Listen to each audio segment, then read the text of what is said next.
I hate clowns. Not in the casual, they're kind of creepy way most people do, but in the way your body remembers fear before your mind can explain it.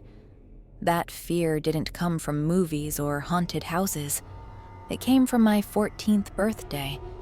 What was supposed to be a simple celebration, a few friends, some cake, a few decorations, turned into something I still can't fully explain. That day changed me. It took something light and innocent and left me with a shadow I've never been able to shake. It was my 14th birthday. Just a normal party, nothing too fancy. I wasn't the most popular girl in school, but I had a few close friends, like Julie, my best friend, the one person who really understood me. She showed up, like always, with that smile that could light up a room. Then there were my parents, doing what they always did, working hard, decorating the house, baking the cake, just so everything would feel special. It wasn't a big deal. My Uncle James and Aunt Claire showed up too, as they always did, bringing a gift and staying for cake. My cousins, the ones I didn't see often, were there as well. Always rowdy, always getting into something, but it was nice to have them around. The house was buzzing with family, friends, and the sounds of laughter. It wasn't an extravagant celebration, just something simple.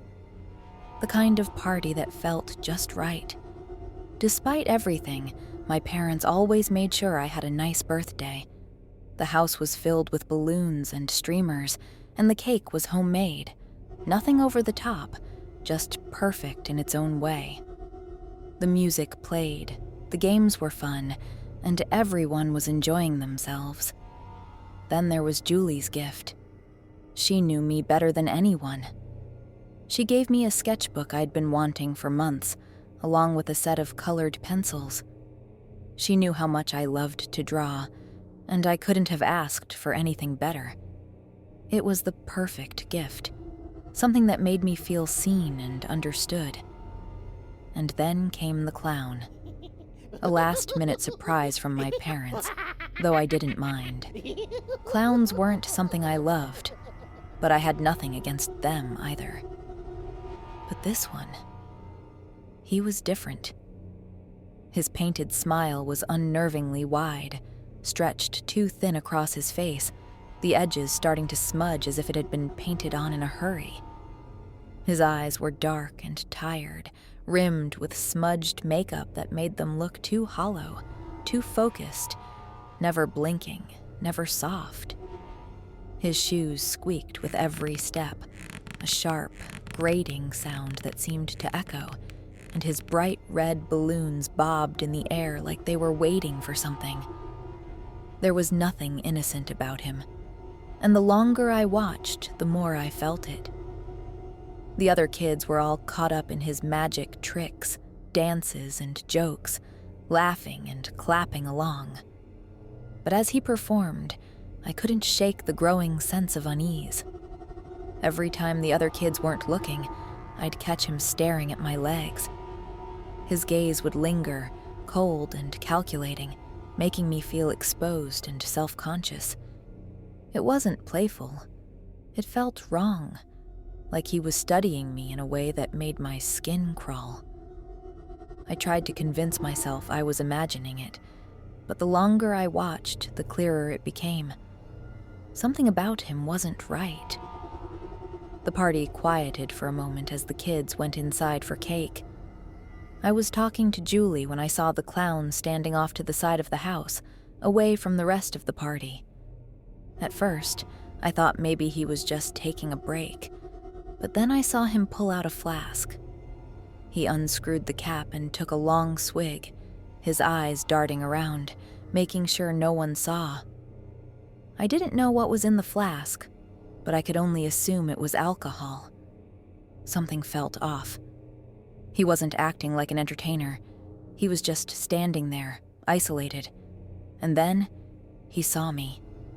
His eyes locked with mine and I froze. Without a word, he smiled that wide, painted smile and waved, motioning for me to come closer. The wave felt forced, almost like he was pulling me in. Unease flooded me. His gaze wasn't playful like with the others. It was too intense, too focused. I shook my head. "No," I said, trying to sound firm, though my voice trembled. For a second, I thought he might laugh it off. But then his smile twisted. His lips, still painted in that wide curve, turned darker. His eyes lost their usual gleam, becoming cold, almost empty. His face grew serious, the kind of serious that made my skin crawl. He leaned in slightly and said, "You think I'm a loser, don't you?" I stayed quiet, unable to answer, the words catching in my throat.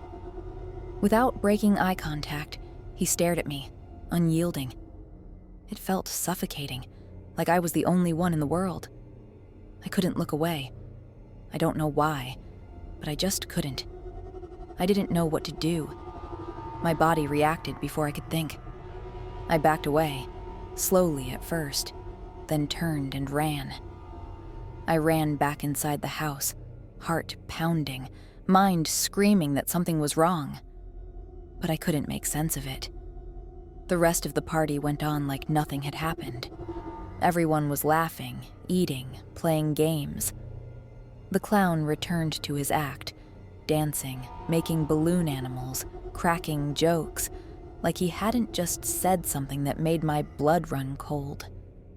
But every so often, I'd catch him staring at me. His gaze was no longer just unsettling. It was sharp and cold, like he was studying me, watching me in a way that wasn't playful. It made my skin crawl. I stayed inside, trying to stay out of his line of sight. The party stretched on, with the usual end-of-the-night routine: cake, singing, parents gathering their things, kids saying goodbye. But I couldn't stop thinking about him. The clown. I wanted to forget it, to pretend it hadn't happened. But something had shifted. Something had been set in motion, and I could feel it settling in my bones. The first few days back at school felt like a blur. After the excitement of my birthday, everything seemed to slip back to normal. My friends kept talking about how much fun they had, and I smiled along with them. Julie couldn't stop raving about the clown. She said he was hilarious and made the best balloon animal she'd ever seen. She went on about the piñata and the scramble for candy, how it was the best party I'd ever thrown. And I could see it too. The laughter, the joy, the snapshots of fun. But in the middle of all those memories, there was something I couldn't shake. The clown. Every time I thought back, I remembered how he looked at me when no one else was watching. That smile that never touched his eyes.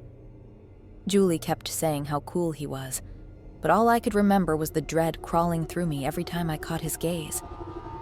School and life moved on, but that memory followed me. His face, his cold eyes, that twisted smile.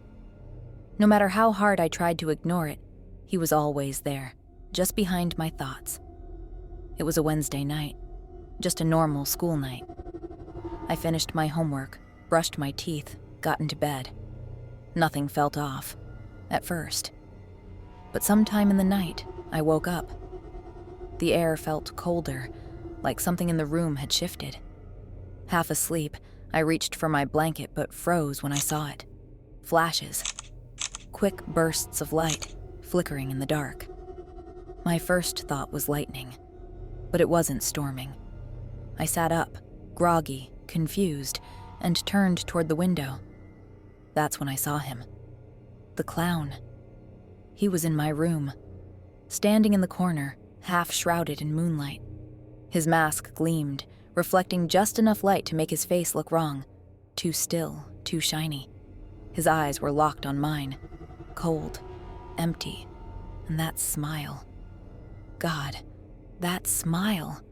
Painted on, stretched wide, unmoving. like a mask that had never been meant to show emotion. It wasn't human. I couldn't move, couldn't breathe. I was frozen, my brain lagging behind what my eyes were telling me. But then I found my voice and screamed. The loudest scream of my life. The clown didn't say a word. He just ran. Out the door. Gone. Seconds later, my parents burst into the room. I was sobbing, shaking, pointing at the door. I told them he'd been there, that the clown was in my room. My dad didn't hesitate. He grabbed a flashlight and went outside to check the house. My mom held me, whispering that it must have been a dream, that I was just scared. But I knew it wasn't. Not long after, the police showed up. My parents had called them once my dad came back inside. They searched everything, the house, the yard, every door and window. No signs of forced entry. Nothing missing. No footprints. No fingerprints. No suspect. Just me. Still shaking in bed, wondering if anyone would ever believe me. But I saw him. And that night changed everything. The next morning, I felt like I hadn't slept at all. School looked the same. People laughing, talking, passing notes. But I wasn't really there. My body was in class, but my mind was somewhere else. I kept thinking about the clown, the flashes, the way he looked at me. Maybe it had been a dream, like my mom said. Maybe I imagined it. Then my phone buzzed. I looked down and my heart dropped. It was a picture of me, in my room, wearing the same clothes I'd worn to bed.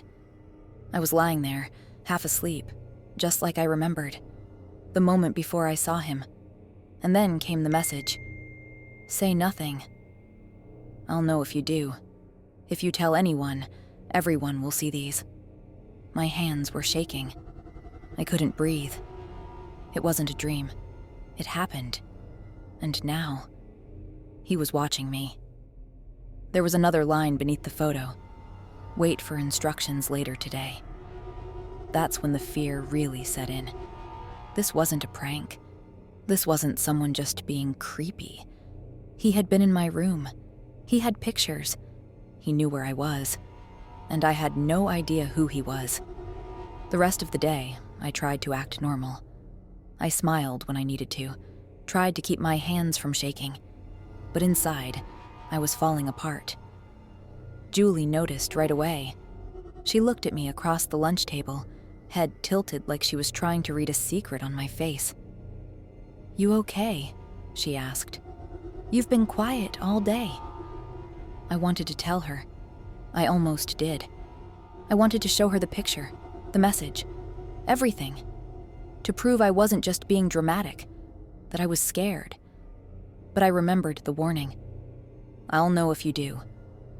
I looked at her, really looked, and realized I couldn't risk it. I'm fine, I said. Just tired. School's been a lot lately. She gave me a small smile, but I could tell she didn't believe me. Still, she let it go, and I was glad. As much as I needed someone, I couldn't drag Julie into this. Whatever this was, it was already too far in, and I couldn't let her get hurt because of me. When I got home that evening, I barely spoke. My mom asked how school was. I said it was fine. My dad didn't look up from the stack of bills on the table. I pushed food around my plate, appetite gone. My stomach was too tight. I just wanted to be alone. So I went upstairs, closed the door, and sat on my bed, staring at the wall. Then my phone buzzed. I already knew what it was. Another message. Send more pictures. Just your underwear this time. And right under that, if you don't, there will be consequences. That was it. No explanation, no details, just that. I sat there, staring at the screen. My chest felt like it was caving in. I didn't know what to do. I was terrified.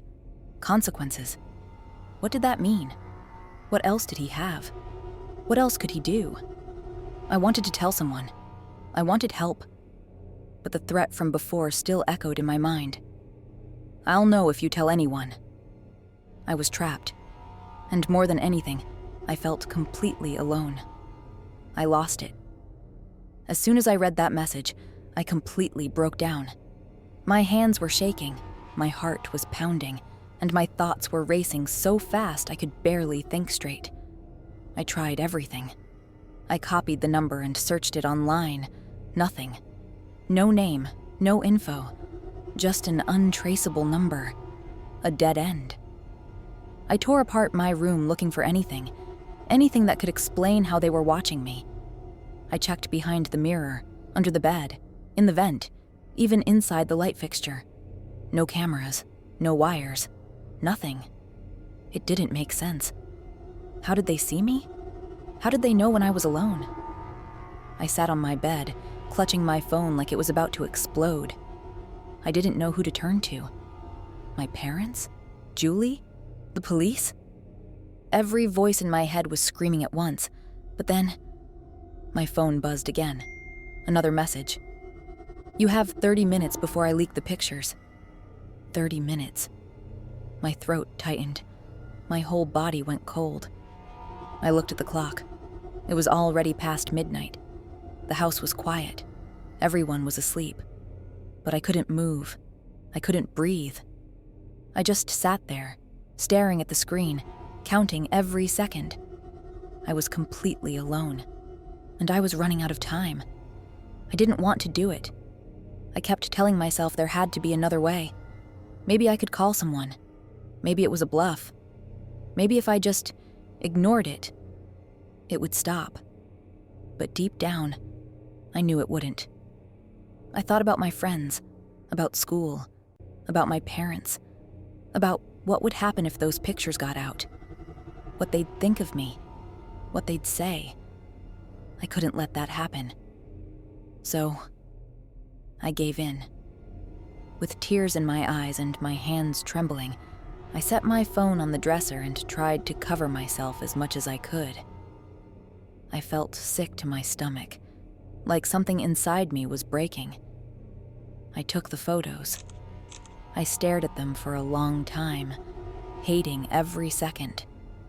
Hating myself for what I was about to do. And then, I hit send. The message read, "Here." I sat there, empty, silent. Then my phone buzzed again. See? That wasn't so hard. Like it was nothing. Like it was normal. I dropped the phone and curled up in my bed, wishing I could disappear. Wishing I had never seen that clown. Wishing I had never had that party. Wishing I had slept with more clothes. I had no idea what he would ask for next. But I knew. It wasn't over. It didn't stop. Every 2 days, another request. At first, I tried to ignore it. I thought maybe I could control it, manage it, tell myself it was just temporary, just a bad dream I'd wake up from. But I couldn't. Every time my phone buzzed, my heart skipped a beat. The first time, it was just more pictures. Then it was more explicit, more demands, more threats. The longer it went on, the more it felt like I was losing control of my own life. I was barely eating, barely sleeping. I couldn't focus on school. My friends started noticing I was falling behind. Julie asked if I was okay, but I lied. I told her everything was fine. I didn't want her to know. I couldn't bring her into this. I barely even saw my parents anymore. My dad was always at work, and my mom, well, she was always in the kitchen, making dinner, like everything was normal. I was alone with the weight of it. Every single day it felt heavier. I would stare at the walls, barely eating the meals my mom would bring me. When I did eat, I'd force it down, just enough to keep them from asking questions. My stomach felt like a hollow pit, and my head was always buzzing with fear, like I was drowning in it. Some nights, I couldn't even sleep. I'd lie there, staring at the ceiling, waiting for the next message to come through. And when it did, I would tense up, my body frozen. The dread was always there. I couldn't think straight anymore. I couldn't remember what it was like to feel normal. I only knew the pressure of the next message, the next demand, the next threat. But the worst part? The worst part was thinking about Julie. I knew she cared. I knew she was worried. And I couldn't tell her the truth. I couldn't let her know what was happening, what was being done to me. I couldn't put her in danger too. I missed the girl I used to be, the one who laughed at stupid jokes, who talked about stupid crushes with Julie. I missed the days when I wasn't living in constant fear.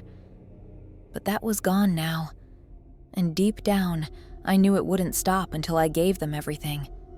It was the 4th week. Julie had been watching me. I could feel it. Every time she looked at me, I could tell she knew something wasn't right. She'd ask if I was okay, but I always brushed her off, saying I was fine, just a little under the weather. Nothing to worry about. But that day, I couldn't keep lying anymore. We were sitting in the cafeteria, laughing about something from class when Julie asked again, more seriously this time. "Ella, are you sure everything's okay? You haven't been yourself lately." I felt that familiar knot in my stomach, the one that comes when you know you're about to crack. But I forced a smile, hoping she'd buy the lie. "I'm fine. Just tired, you know? School's been a lot." But Julie wasn't buying it. Not this time. She had that look. The one where she knew I wasn't being truthful. Then she saw it. My sketchbook. It had been with me every day, tucked into my bag like it always was. But lately, I hadn't drawn a single thing in it. Not in weeks. And Julie noticed. She picked it up, flipping through the pages without even asking, her eyes flicking between me and the book. I usually filled every page, letting the pencil on the paper ease my mind, but now, the pages were blank. Just white, untouched. She paused, her brows furrowing as she flipped through more pages. "Ella, why haven't you drawn anything?" The question hit me like a punch to the stomach. I froze. I couldn't bring myself to draw anymore, not with everything that had been happening. I hadn't even realized it, but I had been carrying around this empty sketchbook, pretending like I could still fill it with something meaningful. I wanted to say something, anything to explain, but I couldn't. I just couldn't. Julie stared at the book for a moment, then at me. The concern in her eyes deepened, and I could see she wasn't going to let this go. "Ella, you know you can talk to me, right? What's really going on?" she asked gently. Her voice was full of concern, but I couldn't bring myself to tell her. Not yet. I felt that pressure building inside me. I knew I couldn't keep lying, but I wasn't ready to open up. Not when everything felt like it was falling apart. So, without thinking, I grabbed her hand, pulling her up from the table. Before she could ask me anything else, I pulled her toward the restroom. I needed to get out of there, to be somewhere private where I wouldn't fall apart in front of everyone. When we reached the girls' restroom, I checked each stall to make sure no one was inside. I needed to be sure no one else would hear me, see me, or understand just how broken I felt. I slammed the door behind us and collapsed onto the cold tile floor. My chest felt like it was going to explode, my breath coming in quick, shallow gasps. I closed my eyes, hoping the tears wouldn't come, but they did. Julie knelt beside me, her hand gently resting on mine. I could feel her warmth, and for a moment, it was the only thing grounding me. She didn't say anything at first, She just sat there, watching me, waiting for me to find the words. And as much as I didn't want to, I knew she wouldn't leave until I told her what was going on. "Ella, please," she said quietly. "You don't have to hide. Please tell me what's happening." I wanted to tell her everything, the pictures, the threats, the fear that was eating me alive, but the words wouldn't come. I shook my head, feeling more helpless than I ever had before. Julie squeezed my hand gently, her voice breaking through my panic. "You're not alone in this, okay? You can talk to me. We'll figure this out. I'm here for you." For the first time in weeks, I felt like I could breathe again. I let out a shaky breath, and the tears came pouring down. I couldn't hold it in anymore. The weight of everything I had been keeping inside crashed over me, and I let it all go. Julie didn't say anything more. She just sat beside me, her presence comforting as I cried. I didn't have to say the words. Julie understood. And then, through my sobs, I finally managed to choke out one sentence. "Julie, please help me. I need you." Julie didn't say anything at first. She just sat there with me as I cried, listening to everything that had happened after the party. I didn't need words, at least not from her. She was there, and that's all that mattered in that moment. When I finally started to calm down, she gently wiped my tears away. Her voice was soft but firm when she spoke. "We're going to figure this out, okay? We're going to make sure you're safe." I nodded, exhausted from all the crying, but I didn't feel as alone as I had before. Maybe there was a way out of this. We made a plan, something that would get me out of this nightmare. The first step was telling someone who could help. We couldn't do this alone anymore. So Julie and I agreed to speak to the school counselor, Mrs. Green. She was always kind, always willing to listen. I wasn't sure how much she could do, but Julie assured me she would understand. That afternoon, we made our way to Mrs. Green's office. I felt a mix of fear and hope bubbling inside me. Fear of what would happen next. Hope that maybe, just maybe, this was the first step toward something better. Julie went in with me, sitting beside me, her hand on mine as Mrs. Green listened patiently. When we explained everything, she didn't question us. She believed us. "This is serious," she said, her face grave. "We need to take immediate action. I'm going to make some calls." And that's how we ended up talking to a special investigator, someone who would help us find out who was behind this. They made it clear that we had to keep everything quiet, just in case the person behind the threats was watching. The investigator's plan was simple. I had to maintain normal conversations with the suspect over the phone. We needed to find out more about who they were, what they wanted, and hopefully track down the clown, the person who had been terrorizing me. Days passed, each one dragging by like an eternity. Every time my phone buzzed, my heart would race, my breath catching in my throat. Would it be another message? Another photo? Another demand?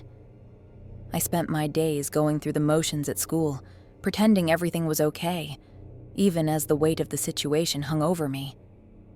Then, on the 5th day, the phone call came. It was Mrs. Green. I'd been expecting it. But when I picked up, I could hear the seriousness in her voice. "Ella, I need you to come to my office right away," she said. "The investigator has some news." I was nervous. I tried to shake the anxiety off, but my heart was pounding as I made my way to her office. When I arrived, Julie was already there, waiting for me. She gave me a reassuring smile, though I could tell she was just as anxious as I was. Mrs. Green looked up at me, her face unreadable. She paused for a moment before speaking again. "There's been an arrest," she said. "The investigation is still ongoing, but they've made a breakthrough. They've arrested the person responsible for sending you those photos and making the threats." I felt a rush of relief flood through me, but it didn't last long. My mind was racing with questions. "Is it the clown?" I asked, barely able to get the words out. Mrs. Green nodded. "Yes. They're going to escort you to the police station to make a formal statement. Your parents have been notified, and they're meeting you there." The weight of the news hit me hard. For the first time in weeks, I felt like there was a chance to breathe. But as soon as that thought crossed my mind, I felt the fear creeping back in.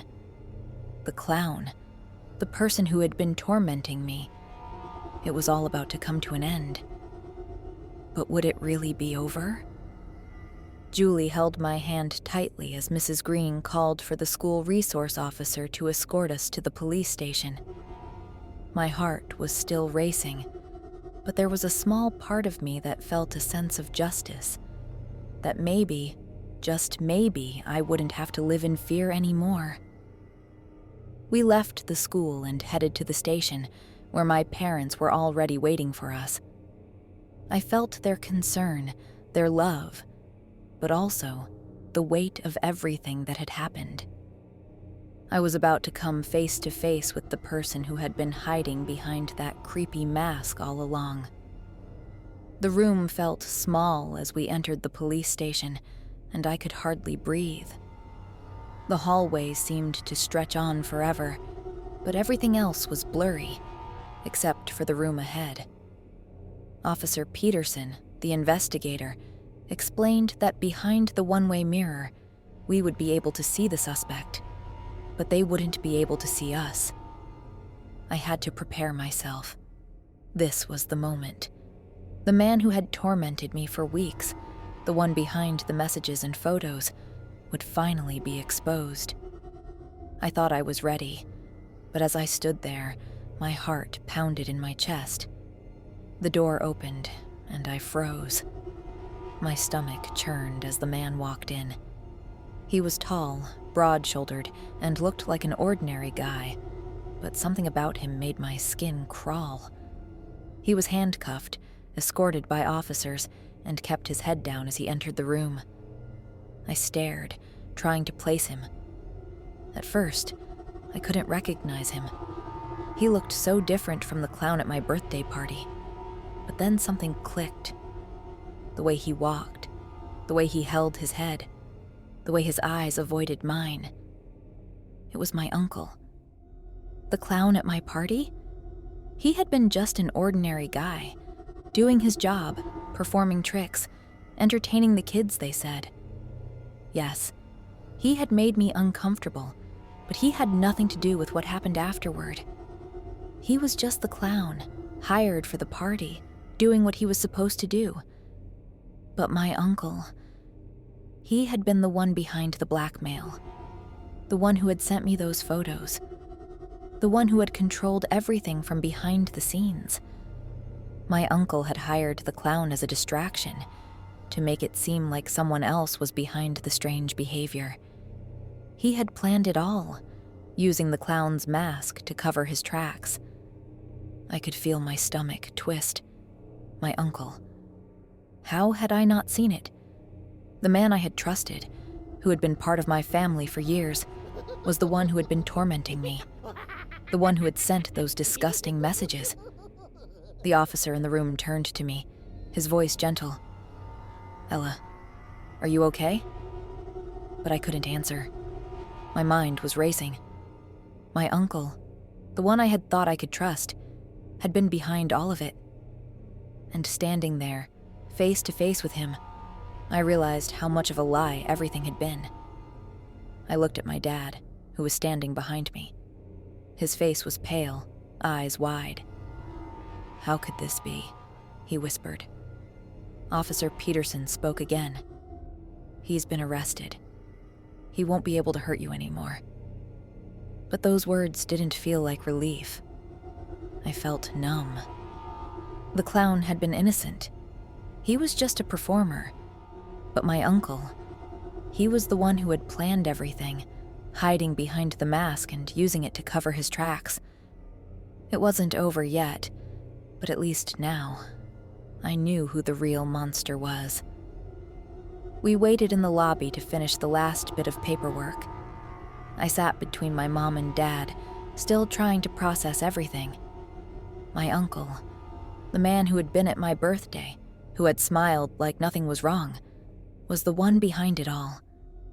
It didn't feel real. I kept thinking, at least it's over. But it wasn't. As we stood to leave, just steps from the exit, a group of officers suddenly rushed past us. I froze. For a moment, I thought maybe something else had happened with my uncle, but then they turned around and came straight for us. "Mr. Ramirez?" one of them said to my dad. My dad looked confused. "Yes?" That's when the lead investigator stepped forward. Her face was different now, cold, unreadable. She pulled out her badge, then cuffs. "David Ramirez, you're under arrest. You have the right to remain silent." I stopped breathing. "What?" my mom gasped. "Wait, what's going on?" My head spun. I looked up at my dad, waiting for him to say something. Anything. But he didn't. He didn't even deny it. He just stood there, quiet, like he already knew this was coming. I couldn't move. I couldn't speak. My mom was crying, asking for answers, but all I could do was stare. Everything around me shattered. Again. My dad. My own father. I sat there frozen, listening, but it felt like I wasn't really in the room anymore, like I was floating outside my body. Officer Peterson spoke carefully, as though he didn't want to break me any further than I already was. He said my uncle had taken a plea deal. He confessed to everything. The photos, the messages, the blackmail. But then he told them something else. He said he hadn't been working alone. He said my dad knew. They had been selling my photos through an anonymous OnlyFans account. The account was managed under a false name, but when investigators traced the payment trail, it all led back to my father's bank account. I couldn't believe it. At first, I thought maybe my uncle was just dragging someone else down to get a lighter sentence. But then they showed me the evidence. Transaction records, logins, direct deposits, consistent withdrawals to my father's personal account. It was real. He knew. My own dad had known. Not only had he let it happen, he profited from it. I felt like my insides had collapsed, like I was disappearing into myself. Everything I believed about my family was a lie. After everything happened, Mom and I moved out of town. We packed what we could and went to live with my grandparents. Their house was small, quiet, safe. It felt like starting over, even if part of me still felt stuck in the past. My uncle was sentenced. He's behind bars now, where he belongs. My dad, he wasn't convicted the same way. Somehow his lawyers worked out a deal. He's on house arrest. But he's not in our lives anymore. Not mine, not Mom's, and he never will be. The account was shut down. Every trace of it, gone. And the photos, they were never leaked. That fear, the thing that held me in silence for weeks, never became reality. For that, I'm thankful. School was hard at first, but I kept my head down, focused. And Julie, God, Julie never left my side. She saved me in ways I don't think she'll ever fully understand. Some nights, I'd just sit with her and let the silence be enough. She never asked for more than I could give. That kind of friendship, that's rare. Now I'm almost 18. Life still has shadows, but it also has light. Julie and I made a promise to celebrate my birthday together when the time comes. A real party this time. Something small, quiet, and safe. And definitely no clowns. I don't know if I'll ever fully be the same. Maybe I'm not supposed to be, but I survived. And that counts for something. Thanks for watching this chilling tale on Silent Vault. If you enjoyed the story, don't forget to like, comment, and subscribe for more unsettling journeys into the unknown. Remember, some things are better left in the shadows.